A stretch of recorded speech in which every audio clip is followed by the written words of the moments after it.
Baik, Assalamualaikum warahmatullahi wabarakatuh. Assalamualaikum warahmatullahi wabarakatuh. Bagaimana kabarnya hari ini? Baik. Ngantuk kak. Duh, kayaknya lagi nggak semangat nih. Bagaimana kabarnya hari ini? Ngantuk kak. Duh, jangan ngantuk ya. Harus konsen. Gini, biar gak ngantuk, kita ice breathing dulu. Latihan konsentrasi dulu. Boleh. Kalau saya bilang tepuk ya. Tapi kalau saya tidak mengatakan tepuk, berarti jangan tepuk. Oke? Oke. Baik. Tepuk 1, tepuk 2, tepuk 3, 5. Aman ya? Coba sekali lagi. Tepuk 7, tepuk 5, 4. Enggak. Oke, sudah aman ya. Baik, sudah semangat ya. Oke. Sebelumnya udah ada yang kenal saya. Belum. Mungkin kakaknya bisa perkenalkan diri. Oh ya, perkenalkan nama saya Rian. Jadi hari ini saya akan bertindak sebagai pengajar hari ini. Sesuai arahan. Hari ini kita belajar apa? Kira-kira. Belajar ini kak, sosiologi. Oh iya, Bahasa sosiologi. yang di papan tulis. Judulnya sosiologi ya. Iya betul, sosiologi. Saya mau tanya nih, di sini ada yang sebelumnya dari jurusan IPS? Belum berjurusan kak. Enggak, waktu SMA ada yang jurusan IPS. Pernah nggak ngambil IPS di SMA? Belum pernah. Belum pernah ya. Oke, kita jelaskan dulu. Sosiologi ini adalah bagian dari ilmu IPS yang sebelumnya kita belajar di waktu SD. IPS itu mencakup apa saja? Sejarah, ekonomi, geografi. Nah, sosiologi ini adalah bagian daripada ilmu IPS. Sekarang saya mau tanya nih, ada nggak di antara kalian yang tahu apa sih yang kalian ketahui tentang sosiologi? Kalau dari namanya sih kayaknya sosial, belajar sosial lah berarti. Iya, interaksi gitu, interaksi dengan lingkungan sekitar. Interaksi ilmu sosial. Kalau untuk definisi, nah pengertian dari sosiologi. Tahu kak. Belum tahu kak. Oke, jadi saya jelaskan dulu ya. Sosiologi diambil dari dua kata, yaitu pertama adalah sosius dan logos dalam bahasa Yunani. Sosius berarti kawan atau bisa juga manusia. Dan untuk logos berarti ilmu pengetahuan. Jadi diambil dari dua kata, yaitu sosius yang berarti kawan atau manusia dan logos berarti ilmu pengetahuan. Jadi teman-teman sekalian, sosiologi adalah ilmu yang mempelajari tentang masyarakat, baik berupa interaksi antar manusia, hubungan, proses, serta perubahan sosial pada masyarakat. Itu untuk pengertian dari sosiologi. Nah, untuk pengertian ada nggak pertanyaan? Kayaknya bertanya kak. Boleh. Arti dari kawan dan manusia itu apa kayaknya? Kawan Apakah dan dalam manusia. hubungan manusia dengan manusia, atau bisakah manusia dengan hewan atau lingkungan sekitar? Karena ini sosiologi ya. Sosiologi ini kan sosius. Sosius ini berarti manusia. Nah, saya kawan juga manusia, berarti interaksi antar manusia. Jadi begitu. Kenapa interaksi antar manusia? Agar bisa saling memahami. Nah, kalau interaksi antar hewan kan belum tentu memahami ya. Misal nih, saya ngomong sama kucing saya nih kan, saya ngomong, udah mau mandi nggak? Kemudian dia mengeong, tapi saya tidak bisa menerjemahkan. Kemudian ketika saya siram ini, dia malah lari. Ya, artinya apa? Tidak bisa memahami antara manusia dengan hewan. Itulah kenapa kawan itu, karena setiap manusia pasti punya akal. Nah, dengan akal inilah mereka bisa menciptakan bahasa, komunikasi gitu. Itulah kenapa sosiologi itu mencakup manusia. Kemudian ada lagi, Ini paham Kak. pas sudah paham ya? Ya, sudah lengkap. Oke, untuk pengertian kita centang. Nah, untuk sifat-sifat sosiologi ini mencakup 4. Saya jelasin dulu. Oke. Pertama itu empiris. Kedua, selain empiris, kemudian teoritis.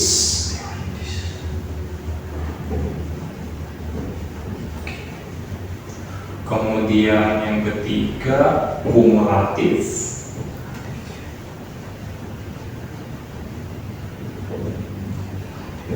Yang terakhir, non etis. Saya jelaskan dulu.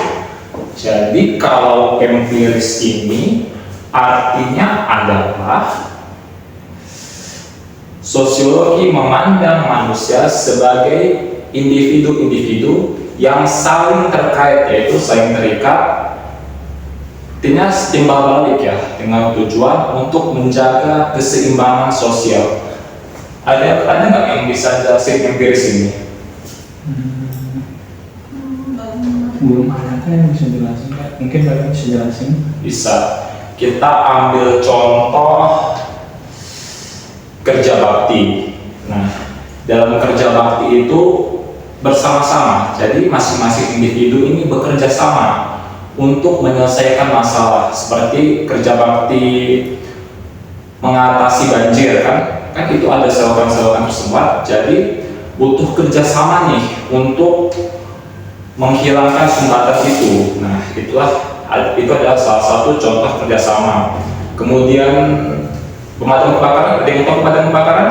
Lalu Di situ mereka juga bekerja sama, meskipun mereka sudah berpersonil, mereka tetap juga butuh bantuan warga sekitar untuk membantu memberikan jalan kan, agar bisa menyemprotkan air pada area yang terbakar itu.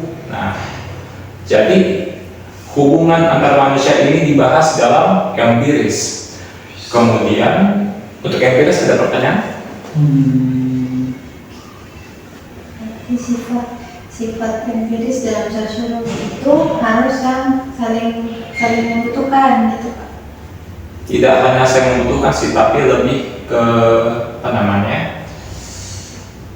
iya, yang membutuhkan bisa juga sih, karena ada timbal balik yang saling membutuhkan, saling bekerja sama untuk mewujudkan tujuan bersama. Nah, itu salah satu yang dibahas di empiris ini, sifat sosiologi empiris ini.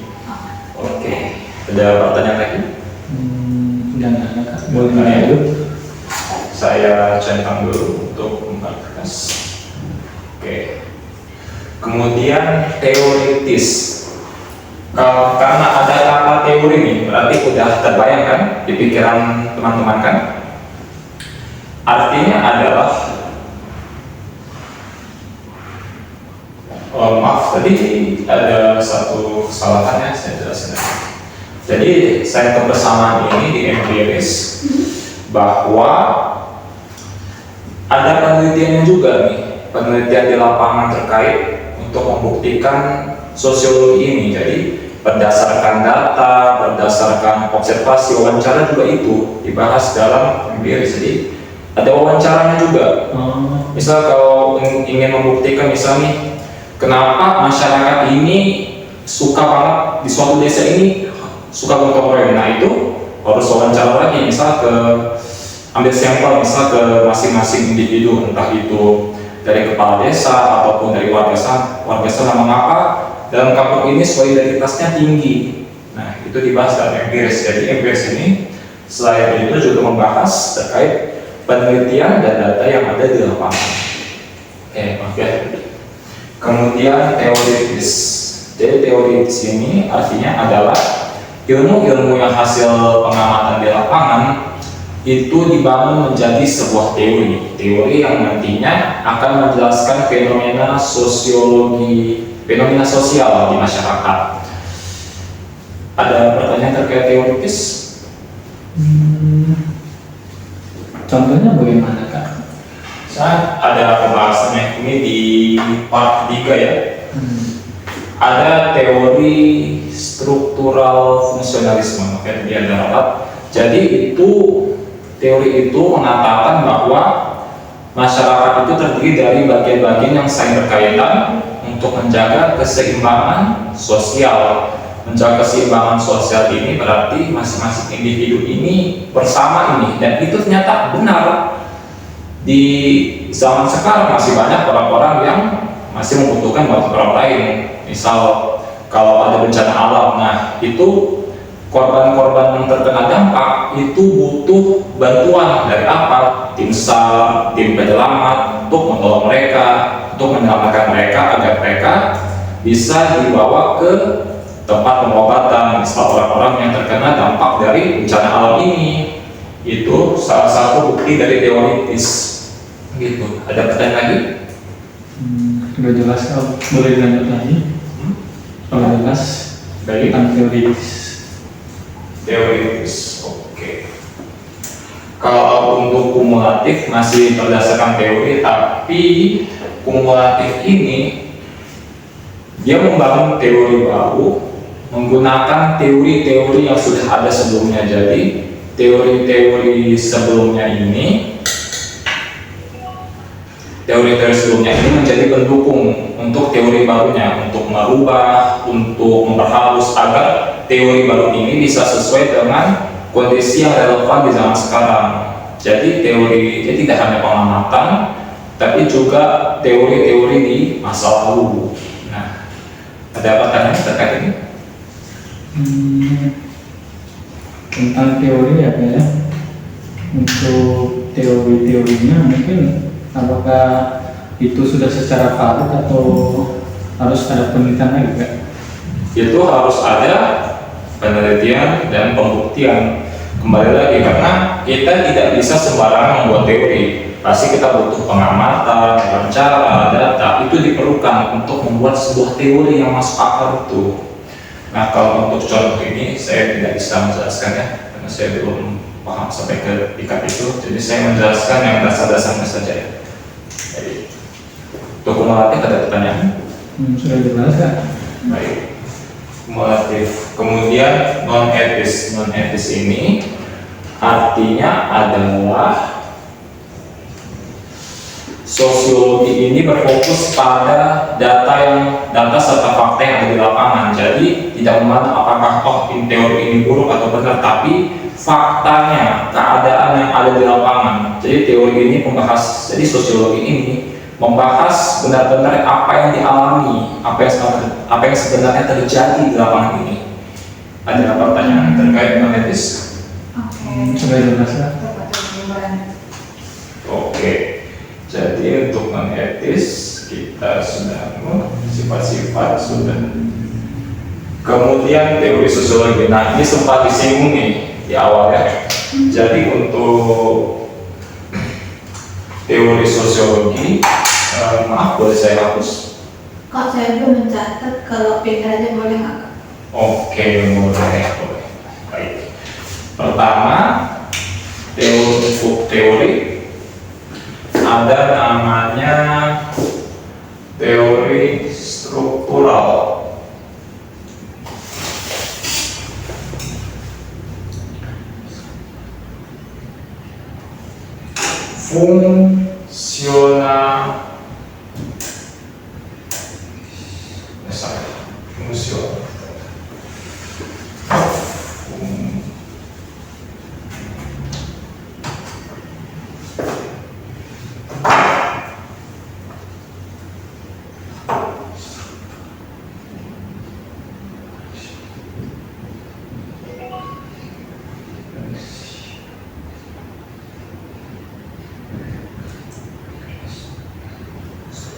fungsionalisme, kemudian yang kedua teori konflik,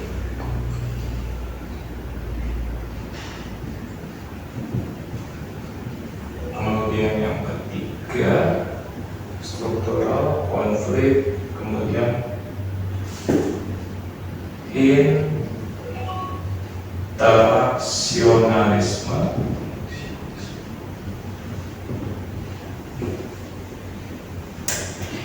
simbolik.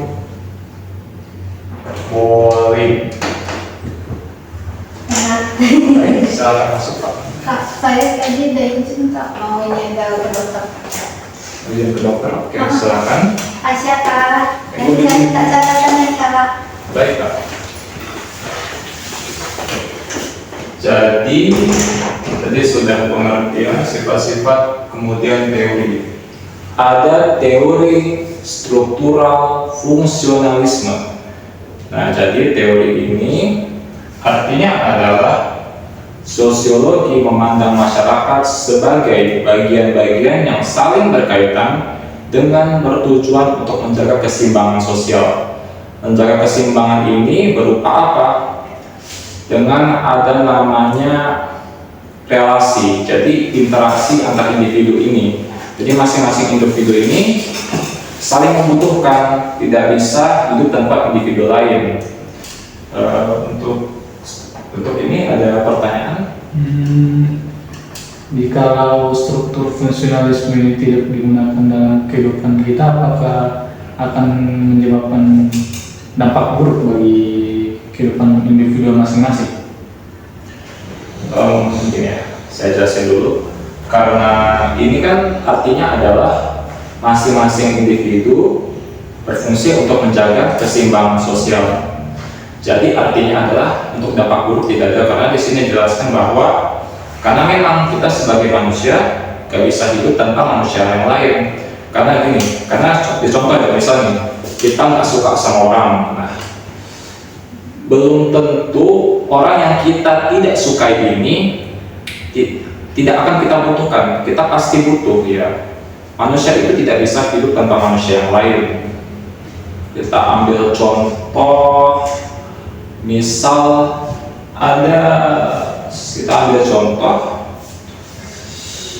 ada siswa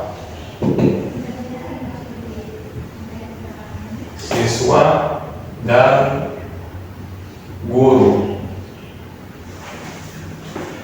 Kita ambil contoh, siswa ini tidak suka pada gurunya. Kenapa? Karena gurunya terkenal apa? Galak, kemudian suka marah.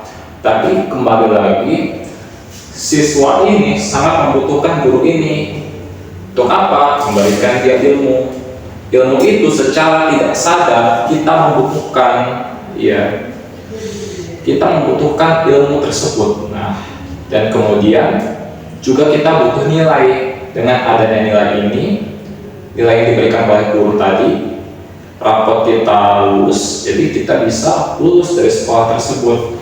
Nah, itu salah satu contoh dari teori struktural fungsionalisme. Jadi saling berkaitan. Tadi dan guru tadi juga butuh siswa ini. Agar apa? Agar dia dapat pekerjaan, dia mendapatkan gaji di tempat dia bekerja, guru itu. Jadi seperti itu. Ada pertanyaan lagi? Udah jelas ya? Sudah jelas. Teori struktural fungsionalisme. Kemudian ada teori konflik. Jadi teori ini menjelaskan bahwa masyarakat itu terdiri dari individu-individu yang memiliki kepentingan yang berbeda gitu. Dan ternyata ini benar. Kenapa? Karena dalam kehidupan bermasyarakat kita tidak bisa menghindari dari yang namanya konflik ya. Konflik, jadi konflik itu tidak bisa dihindari. Kita ambil contoh,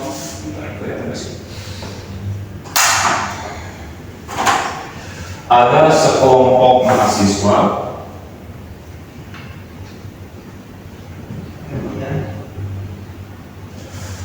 mahasiswa ricuh dengan anggota kepolisian. Kericuhan ini tidak mungkin terjadi kalau tidak ada akarnya. Akarnya apa? Konflik. Jadi mahasiswa ini melakukan demo,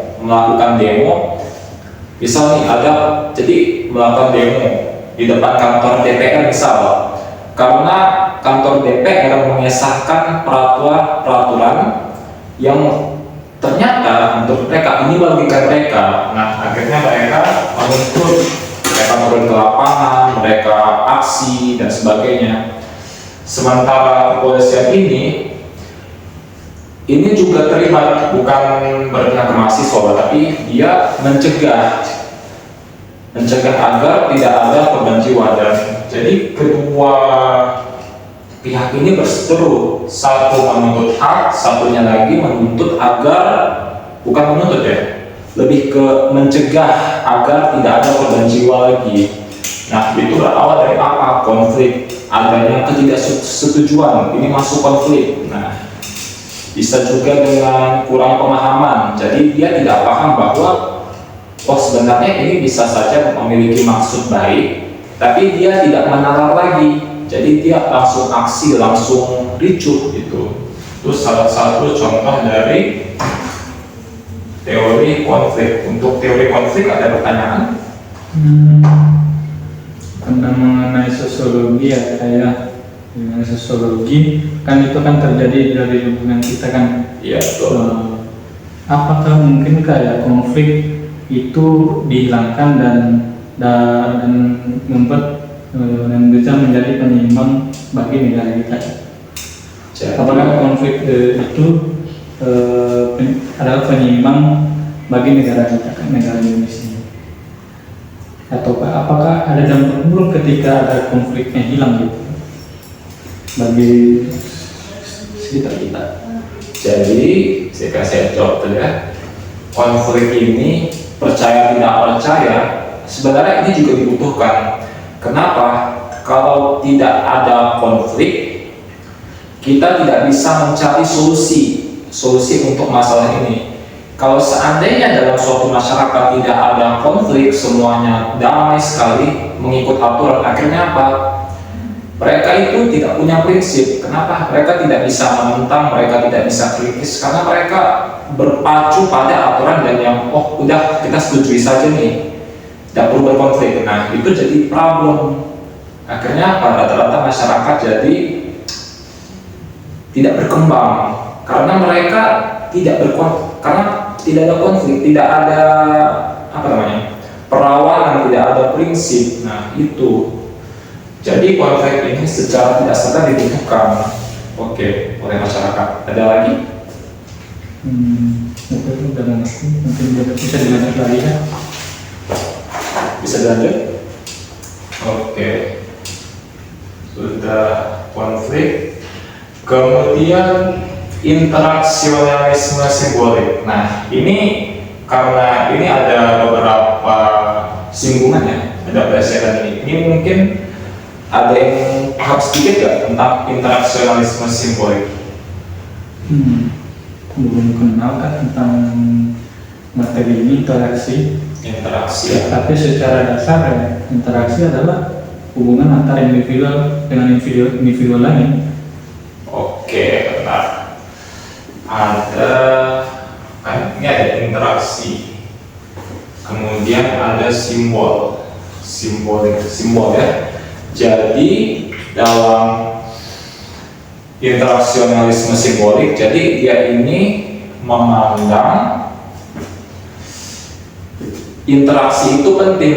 Jadi interaksi antar manusia itu penting untuk menciptakan makna. Makna itu bisa berupa pertemanan, persahabatan, keluarga, dan sebagainya.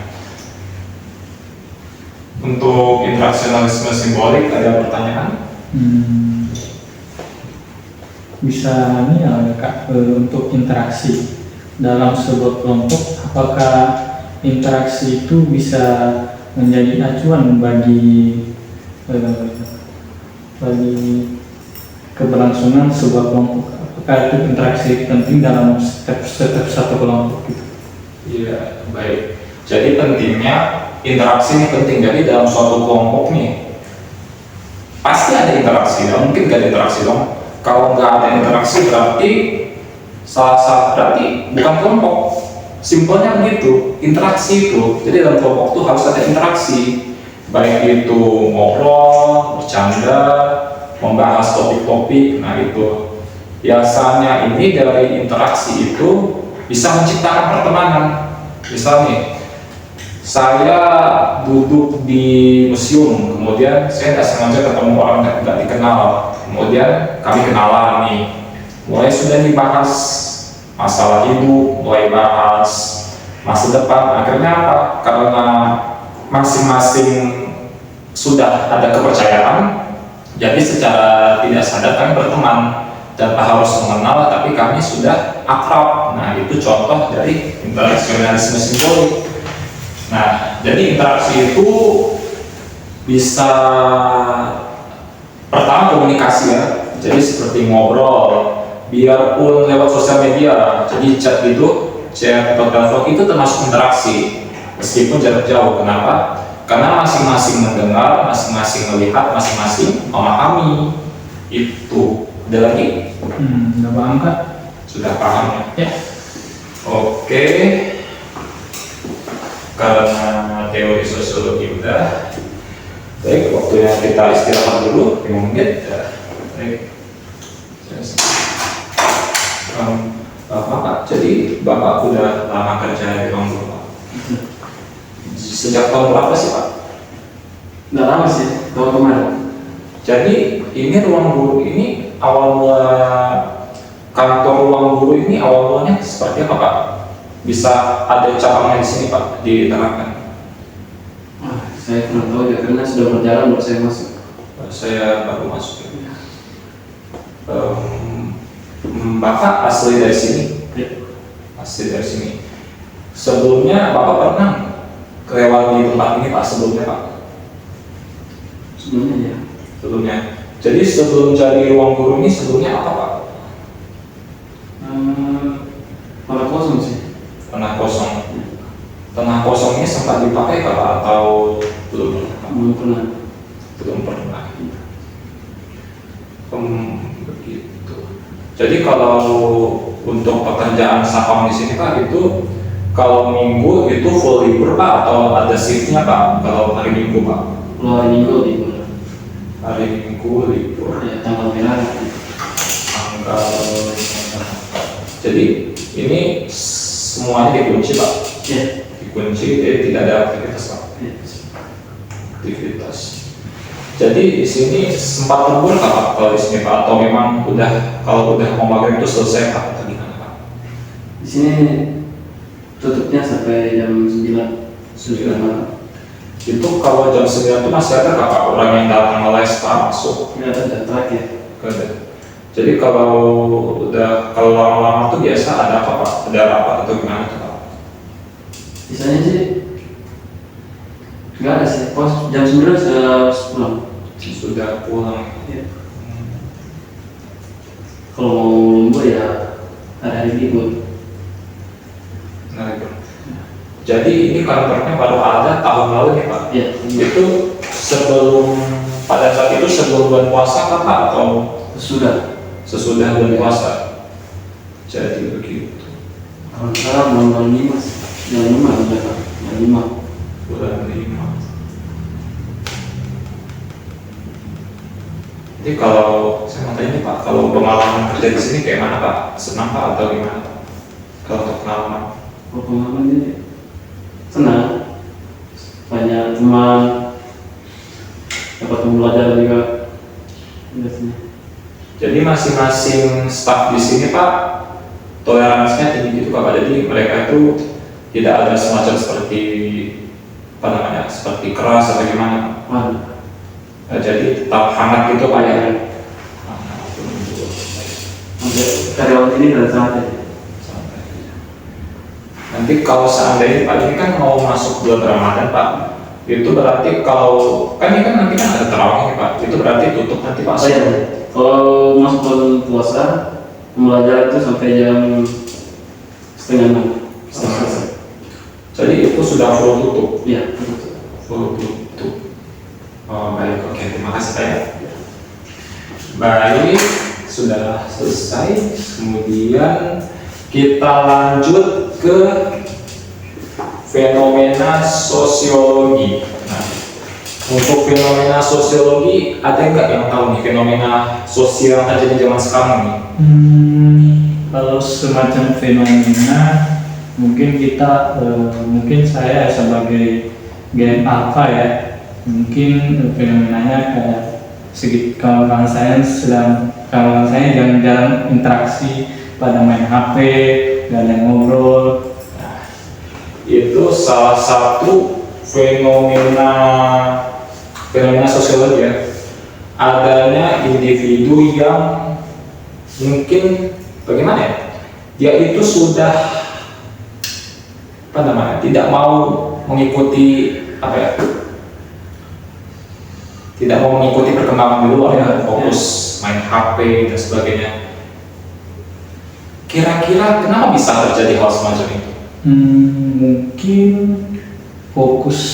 sudah terlalu fokus ya dengan dunia maya ya, kayak jadi dunia luar dia udah nggak peduli gitu ya.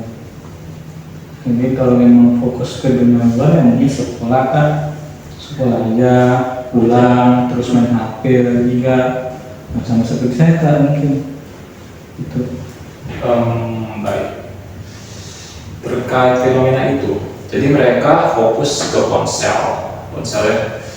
Itu ada beberapa kejadian, biasanya itu anak-anak kecil ya yang dibahasnya, anak kecil fokusnya HP, nggak lagi nih kayak main di luar kayak main lompat tali, Mungkin zaman kita dulu kan main layang-layang, nggak kayak di zaman kita dulu. Sekarang beda. Kenapa bisa? Karena orang tua sekarang, percaya tidak percaya, ini saya jelasin, mereka itu tidak mau lebih bijak gitu. Kebijaksanaan mereka itu kurang. Jadi mereka itu kalau anak ini rewel, misalnya anak mereka ini masih balita nih, masih rewel, sekali rewel nangis minta mama, mereka bukannya menangkap atau berada di samping, Mau dikasih HP. dikasih HP itu. Karena pernah tuh kejadian tuh, waktu itu saya lagi potong rambut, saya lihat itu saya lagi potong rambut, ada laki-laki, ada istrinya dari tukang cukur saya itu, dia itu lagi main HP dan dia tuh pusing sekali, anak-anaknya rewel, bahkan sampai muntah. Itu harusnya dia di sampingnya, yang terjadi apa? Dia kasih HP. Tapi anak ini akhirnya apa? Dia main HP, buka-buka sosmed. Kira-kira buruk kan? Kira-kira hal semacam ini? buruk sih ya, karena secara biologis ya HP juga memancarkan ini ya kan ya, memancarkan hal buruk gitu ya. Jadi dunia luar dia nanti kalau besar nanti mungkin dunia luar nggak bakal peduli gitu, nggak terlalu penting. Jadi dia fokusnya ke dunia maya. Nah, itu adalah salah satu yang harus dibahas di sosiologi, bahwa individu yang masih muda ini, masih usia belia, itu bisa berubah jadi buruk kalau dia kurang didikan yang tepat. Jadi anak-anak yang suka bermain HP ini sudah sewajarnya orang tua mereka itu memberikan arahan, atau kalau perlu jangan gunakan HP, harus berada di samping, ajak main, entah itu boneka atau apa, ajak main keluar, terserah mau lihat hewan apapun, misal terserah, kita kan nggak tahu ya, misal contohnya ada kebun binatang, ajak di kebun binatang biar mereka mengenal hewan. Karena pernah ada kejadian, jadi saya ini di rumah ngajar les, dia dapat tugas menjodohkan gambar-gambar hewan ini, gambar hewan dengan namanya. Kebetulan itu saya dapat ada gambar buaya, kalau nggak salah buaya, tapi animasi ya. Anak ini sudah SD kelas 3. Dia tanya ke saya, "Kak, ini hewan apa?" Tuh, ada yang nggak pernah lihat? Nggak pernah, Kak. Nah, jadi itu salah satu masalah.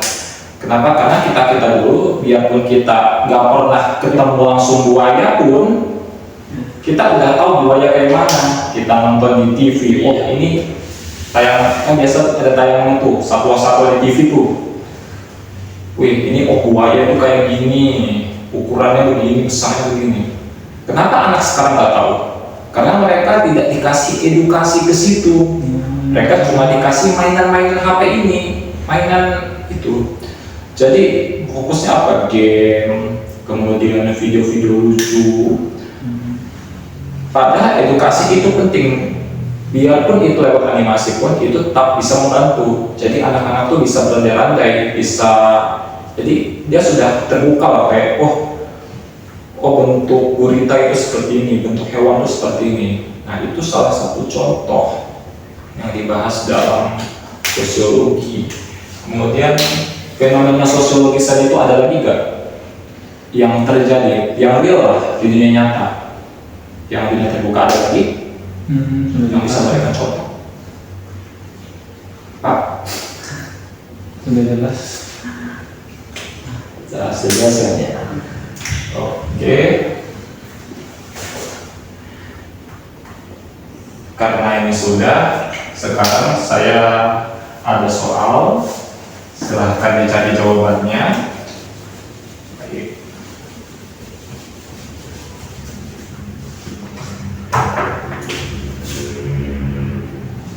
Bukan.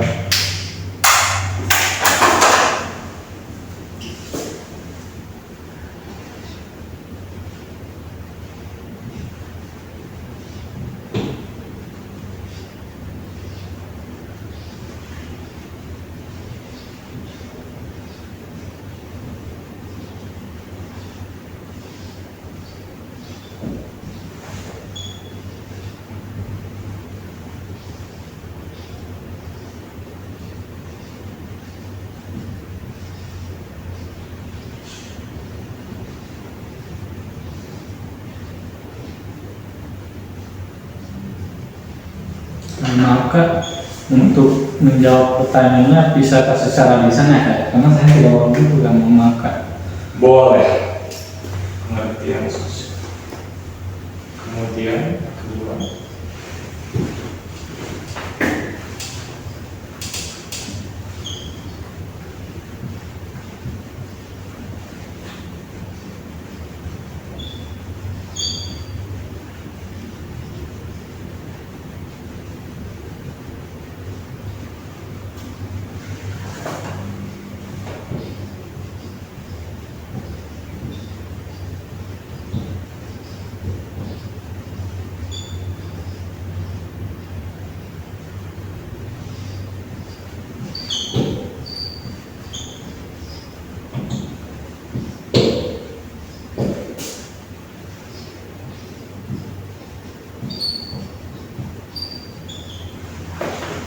Jadi ada dua soal, waktunya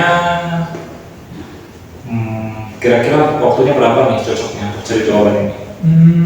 5 menit, 10 menit atau bagaimana?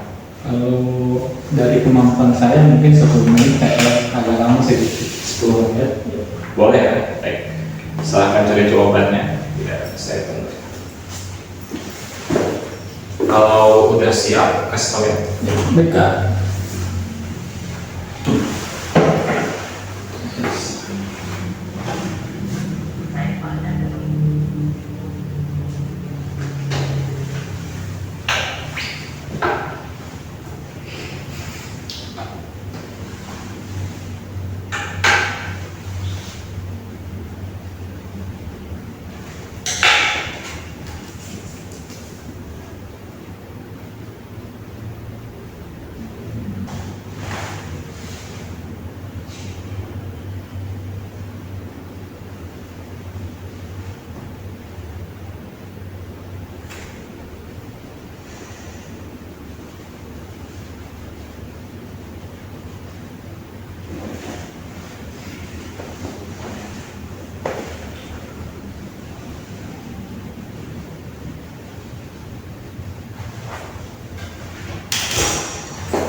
Kak, saya ingin menjawab Kak soalnya Kak.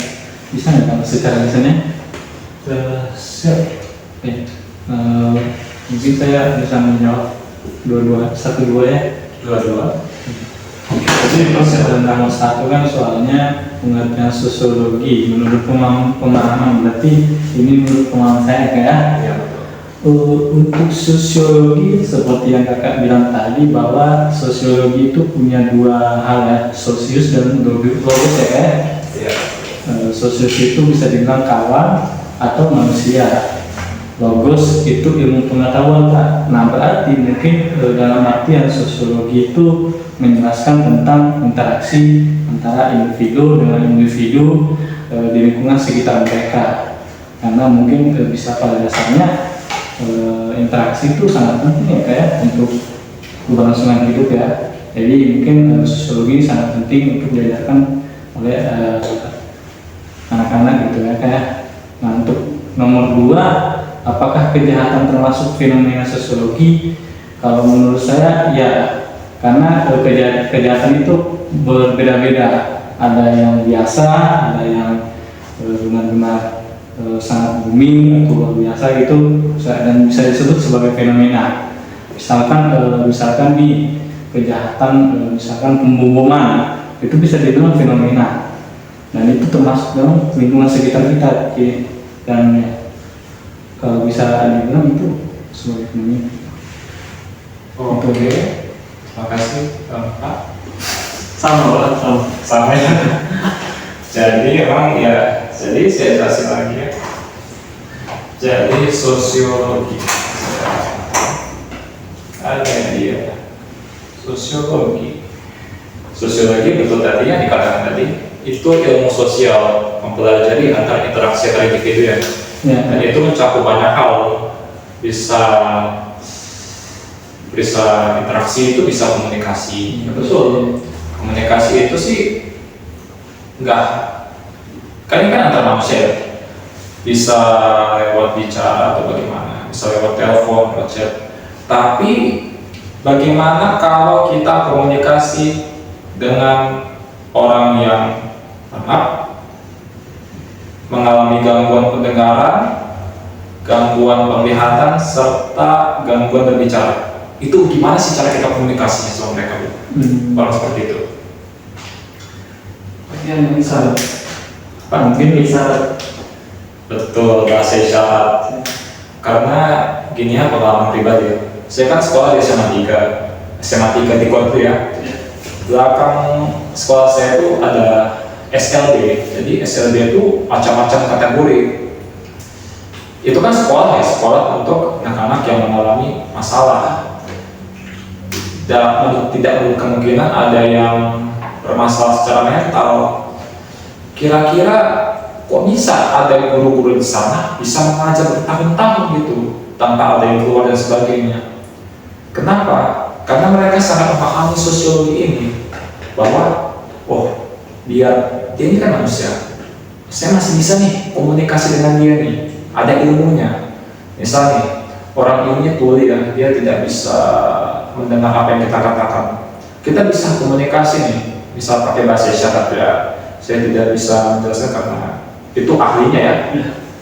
Tapi bagi kita yang baru mungkin bisa kita kasih pertanyaan, kemudian dia menulis jawabannya di kertas, itu masuk komunikasi, biarpun itu lewat kertas gitu. Kemudian ke orang yang tidak bisa melihat, tapi dia bisa ngomong dan berbicara. Dia bisa ngomong dan dia bisa mendengar. Bagaimana caranya? Komunikasi seperti biasa, karena kan dia cuma tidak bisa melihat kayak dia kakak bilang dia bisa mendengar, dia bisa bicara. Nah kalau misalkan dia berinteraksi dengan orang, dia interaksi dengan seperti biasa, cuma secara penglihatan dia tidak bisa melihat orang yang dia interaksi. Nah, jadi masih bisa komunikasi. Tapi bagaimana dengan manusia yang dia tuh inderanya bisa semua, tapi dia mengalami masalah mental, jadi bahasa-bahasanya itu gak bisa dimengerti. Itu bagaimana cara kita memahaminya? kembali lagi ada ilmunya, ada ilmunya. Saya jelasin lagi mamaku, benar sekali pengalaman saya ini. Saya dulu mengajar les, ini pengalaman tahun lalu ya, 2024 sebelum saya kuliah di UGT. Ada satu anak, dia ini, mohon maaf, dia itu mengalami masalah dalam itu otaknya. Jadi berbicara itu nggak jelas. Tapi waktu itu saya sempat paham sedikit. Kenapa? Karena dia masih menunjukkan kejelasan. Pernah ada kejadian waktu itu. Dia ngomong, cing,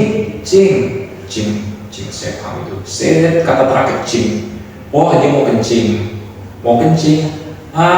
Oke, kencing silakan. Pernah dia ngomong lagi, dia mengisyaratkan dari gerakan tangan. Oh, berarti dia mau makan. Oke, makan silakan. Gitu. Jadi tidak ada batasan. Selama dia memiliki dia punya akses untuk memahami apa yang kita katakan, ya kita bisa komunikasi. Itu pun dibahas dalam sosiologi. Jadi pertanyaan ini sudah terjawab ya? Sudah terjawab. Kemudian apakah kejahatan termasuk fenomena sosiologi? Tadi bisa diulang lagi? Tadi kan saya bilang bahwa kakak kan bilang fenomena sosiologi kan itu bisa dibilang sebuah kejadian yang fakta ya, secara real, secara nyata. Nah, tadi saya bilang misalkan contohnya sebuah pembobolan besar-besaran. Nah, itu bisa dibilang sudah termasuk fakta. Soalnya sudah masuk berita, sudah masuk media sosial lainnya, dan itu akan menjadi sebuah fenomena yang akan dikenal oleh semua orang dan bahkan di lingkungan kita sendiri. Benar ya? Jadi benar. Kenapa? Apakah kejahatan termasuk fenomena sosiologi? Benar. Simpelnya, karena melibatkan individu dan individu yang lain. Misal contoh kejahatan perampokan gimana ya? Paling ayam contoh. Kira-kira orang melakukan kejahatan itu ada nggak faktor? Kenapa dia melakukan kejahatan? Ada dari finansial, ekonomi, terus dan lain-lain alasannya. Yang mungkin kita tidak tahu karena kita tidak pernah menanyakan. Iya. Bisa terjadi makanan tuh. Kalau kita menanyakan, mungkin kita tahu kayak apa alasannya. Kita ambil contoh ya. Tadi kan orang mencuri ayam itu bisa jadi karena dia ada salah satu yang dibahas dalam sosiologi, fenomena sosiologi. Kemiskinan yang saya tambahkan lagi ya. Dalam fenomena sosiologi itu ada kemiskinan. Contoh kemiskinan.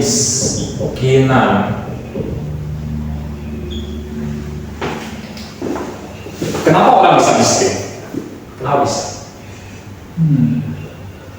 Karena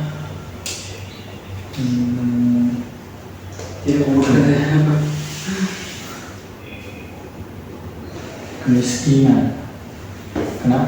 Kenapa orang-orang miskin? Mungkin dalam banyak faktor ya, kayak mungkin dari bawaan atau mungkin dari Susahnya pekerjaan. Mungkin misalkan orang tuanya udah sukses tapi ternyata mengalami penurunan ekonomi, jadi orang tersebut menjadi miskin dan lain-lain. Jadi kemiskinan ini faktornya ada banyak. Bisa jadi karena dia kekurangan lapangan kerja di tempatnya ini. Dia ingin sekali bekerja, tapi lapangannya kurang orang-orang yang berdayakan orang. Mau tak mau harus perantau atau ke kota. Nah itu biaya lagi negara. Apabila individu ini susah uang, nah susah dia mau bekerja. Selain itu apa? Pendidikan kurang. Jadi individu ini dia ini kurang pendidikan, bukan sekolah nggak benar ya, cuman ilmu yang dia dapat tuh kurang. Entah mungkin dia sempat berhenti atau mungkin dia tidak memiliki orang-orang yang edukasi dia untuk mencari nafkah atau uang gitu. Akhirnya apa? Orang yang mencuri tadi itu bisa terjadi karena mungkin bisa saja dia tidak punya pilihan lain selain mencuri, ada yang mencuri uang dan sebagainya. Bisa saja niatnya itu dia ingin, kita tidak tahu ya, karena kadang berita di TV ya, ada yang mau kasih makan anak istri, tapi dia bingung mau cari uang gimana nih, mau tidak mau dia mencuri karena dia merasa tekanan hidup itu, tekanan hidup, jadi mereka tidak punya pilihan lain selain mencuri. Begitu. Kemudian kejahatan tadi kan, oh ya, tadi kan mencuri ya, bisa selain tidak punya pilihan lain, bisa dia kurang pendidikan. Iya. Kita ambil contoh dari kecil nih, anak-anak itu, anak-anak berkembang itu bisa terjadi perkembangan dia itu biasa mengikuti apa yang dia lihat. Misal nih, orang tuanya ini bilang anak ini, nah kamu jangan mencuri ya, tidak boleh. Tapi orang tua ini dia tidak sengaja memperlihatkan ke anaknya bahwa dia mencuri. Dia lewat sama anaknya ngambil mangga, anak ini melihat, oh katanya tidak boleh, tapi kok dia ngambil, wah berarti mencuri itu boleh dong. Akhirnya karena apa yang dia lihat itu, dia terbiasa, terbawalah sampai dia dewasa. Wih, aku kalau mau punya sesuatu aku harus mencuri aja nih, gak boleh lagi aku, gak boleh, bukan gak boleh kerja, gak usah kerja lagi ya, saya mau dapat uang cepet. Nah itu contoh moral apa ya, kenapa, karena kemiskinan dan masalah moral, kurangnya pendidikan itu. Kan kejahatan itu bukan banyak ya, ada mencuri, pembunuhan, kenapa bisa ada pembunuhan? Ya, karena itu dia kan ada pilihan, kan ada alasan. Akarnya seperti yang saya jelaskan tadi, teori ini saya sempat bahas konflik ya. Konflik, nah, konflik itu jadi penyebab kenapa anak-anak ini, kenapa orang ini melakukan pembunuhan ke orang lain. Bisa jadi karena konflik, jadi entah karena orang ini melakukan sesuatu yang tidak disukai, orang ini jadi tersinggung, dia tidak terima, dia dilecehkan sebagainya, maka bisa terjadi pembunuhan. Nah itu termasuk fenomena sosiologi kejahatan itu. Jadi kejahatan itu macam-macam ya, ada mencuri, ada membunuh dan sebagainya. Baik, untuk fenomena sosiologi ada pertanyaan? Tadi kan kakak bilang kalau misalkan pembunuhan tadi kakak bilang tadi katanya dari lingkungan dia kayak menyebabkan dia membunuh. Nah mungkin secara mental apakah bisa kayak termasuk menyebabkan seseorang bisa melakukan hal seperti itu? Kita coba diulangi Kak. Sekarang kan kakak bilang cara yang membunuh itu mengakibatkan lingkungan dia, misalkan orang tua yang gagal mendidik, atau misalkan orang-orang sekitarnya yang melindungi dia membuatnya menjadi orang yang seperti yang semacamnya. Nah, apakah hal itu bisa terjadi akibat mental juga Kak, yang membuatnya melakukan hal seperti itu? Jawabannya bisa. Kadang itu orang itu bisa melakukan hal-hal di luar kendali, itu bisa disebabkan karena tekanan itu. Contoh nih, korban bullying itu bisa karena dia udah sanggup, saya sudah sanggup, saya nggak kuat, sudah sakit semua ini, nanti saya diteror lagi, hidup saya nggak tenang, tidak mau dia melakukan itu. Meskipun sebenarnya dari awal dia tidak mau, tapi dia malah melakukan karena dia nggak sanggup. Jadi dalam hal ini memang perundungan itu jadi diperbolehkan ya, perundungan, bullying, apalagi sampai menghina, melakukan kekerasan pada orang lain tanpa alasan yang jelas, itu tidak boleh. Jadi perundungan dengan bullying itu sudah termasuk fenomena sosiologi ya Kak? Termasuk. Kenapa? Karena melibatkan lebih dari satu individu. Jadi bullying itu bisa aja sih si A dan si B, tidak hanya komplotan kemudian menyerang si B, tidak. Karena kalau melibatkan lebih dari satu orang, nah itu termasuk fenomena sosiologi. Jadi fenomena sosiologi itu ada tingkatan, misalkan tadi kan kakak bilang dari perundungan masuk ke ranah pembunuhan. Nah itu mungkin berarti ada tingkatannya kayak Misalkan tingkatan pertama dia itu udah mengalami namanya perundungan, akhirnya dia meningkat, dia akhirnya naik level atau meningkat ke pembunuhan karena akibat dari level pertama, mulai perundungan, pembulian, lingkungan yang tidak baik. Jadi dia dalam diri itu menemukan sifat yang tidak baik, akhirnya dia naik tingkat menjadi pembunuhan. Nah, pembunuhan itu bukan sekedar kayaknya bukan sekedar pembunuhan, mungkin pencurian kan ya. Iya betul. Nah, kan tadi kan, jadi mungkin faktor awal dari fenomena yang pertanyaan kakak yang kejahatan kan termasuk kan mungkin dari awal itu dari perundungan kayak dari lingkungan sekitarnya yang tidak baik. Iya, karena simpelnya orang tidak akan melakukan sesuatu yang dia tidak inginkan kalau tidak ada faktornya. Jadi gitu, orang tidak membunuh itu memang ada yang memang jahat dari awal, kurang mendidikan, tapi ada yang memang dia ini baik, tapi dia terpaksa karena menurut dia ini udah gak bener nih. Kita ambil contoh, ada pasangan suami istri, kemudian ada salah satu ini bosnya dari suami ini, dia itu melakukan pelecehan kepada istrinya. Kira-kira suaminya marah atau enggak?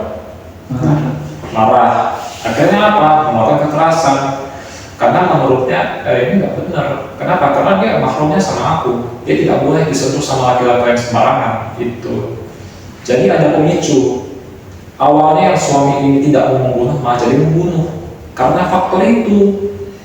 Nah, gitu. Ada lagi? Sudah jelas. Sudah jelas. Ini keempat poin sudah kita bahas ya. Dimulai dari pengertian sifat teori fenomena sosiologi. Kira-kira apa yang bisa kita simpulkan dari pembelajaran kali ini? Kalau menurut saya pembelajaran yang saya dapat bahwa lingkungan bahwa kita tuh harus melihat lingkungan sekitar kita baik secara berkelompok maupun individual, karena pada dasarnya manusia itu letak kesalahannya banyak. Kadang dia merasa bahwa wah lingkungan saya baik ini, tapi ternyata di dalamnya masih lebih buruk. Jadi mungkin sosiologi ini mungkin mengajarkan kita bahwa kita sebagai manusia harus memilih lingkungan yang tepat agar kedepannya kita menjadi orang yang lebih baik. Iya, jadi sosiologi ini selain ilmu sosial ya, tapi banyak yang dikupas ini, banyak yang dibahas. Memang lingkungan itu mempengaruhi. Kalau kita berada di lingkungan orang-orang yang baik, otomatis kita bisa ikutan baik. Tapi kalau kita berada di lingkungan yang buruk, mau tidak mau itu bisa mendoktrin kita untuk jadi seperti itu. Jadi lingkungan itu pengaruhnya besar sekali. Tidak hanya berpatokan pada didikan orang tua bahwa misalnya orang tua yang kasar, bisa aja kan orang tua yang jahat ini anaknya baik, atau orang tua yang baik ini anaknya malah buruk, nah gitu. Tapi kan kalau misalkan kita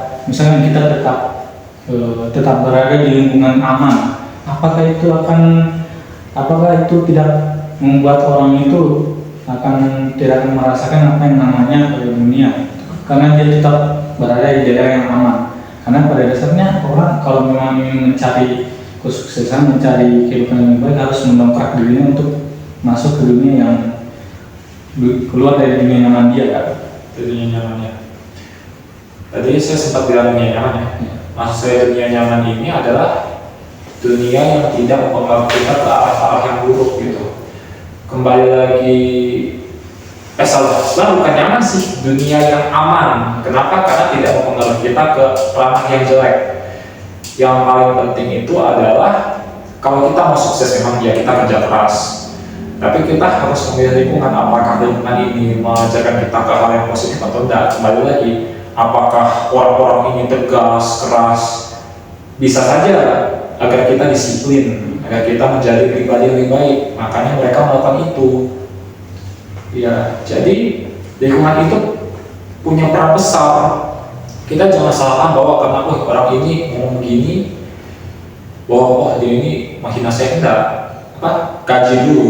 Kenapa dia marah? Saya melakukan kesalahan ini. Dia ingin saya lebih baik. Dia tegas pada saya. Nah, itu positifnya itu bisa menciptakan kita yang disiplin. Iya, karena ketegasan itu. Nyaman itu kembali dari kita. Kita memandangnya seperti apa. Kalau kita bisa mengikuti alurnya, kita tidak bawa pikiran yang aneh-aneh, kita bisa nyaman dengan sendirinya. Kita akan terbiasa. Jadi seperti itu ya. Ya. Udah jelas. Baik. Sesuai dia udah jelas. Ya, jelas ya. Baik, itu saja yang bisa saya ajarkan. Kurang lebihnya mohon maaf ya. Saya tutup. Wassalamualaikum warahmatullahi wabarakatuh dan selamat sore. Yo, selamat sore Kak. Terima kasih. Terima kasih banyak. Keren-keren ya.